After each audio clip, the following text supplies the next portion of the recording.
Don't be so dramatic. Dramatic? I was dramatic for wanting to be loved for who I was, not what I could provide. I was dramatic for expecting my wife to stand by me, not use me as a financial resource for her family. I was dramatic for wanting respect. I walked away that night knowing two things. 1. Rebecca didn't love me. 2. I was done being used. The money was never the issue. It was never about the loans or the gifts or the expensive requests. It was the entitlement, the lack of gratitude, the fact that they never once saw me as family, just a means to an end. And I knew one thing for certain. The next time they tried to use me, I would make sure they regretted it. I didn't know yet how it would happen, but the seeds of betrayal had been planted, and soon my revenge would take root.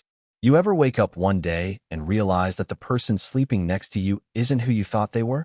That's what happened to me. At first, I tried to ignore it. I told myself I was just overthinking things. That marriage has ups and downs. And maybe Rebecca was just going through a phase. But deep down, I knew the truth. She was changing.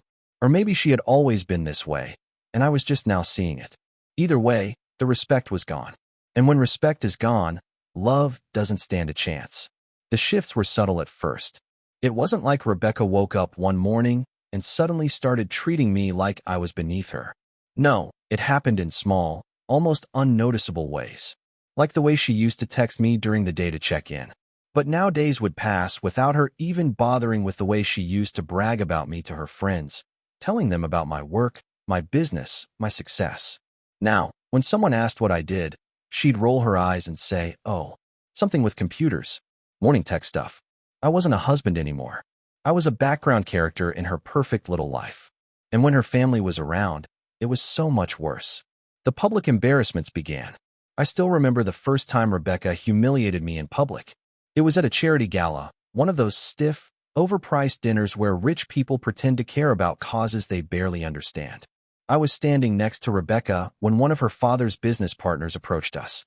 "Rebecca, darling," the man said, ignoring me completely. "And who's this?" I held out my hand. "Nathan Reed." The man raised an eyebrow. "The tech guy," right before I could even respond. Rebecca laughed. "Oh, Daniel's not really involved in that world," she said, waving her hand. "He just likes tinkering with little projects, tinkering little projects."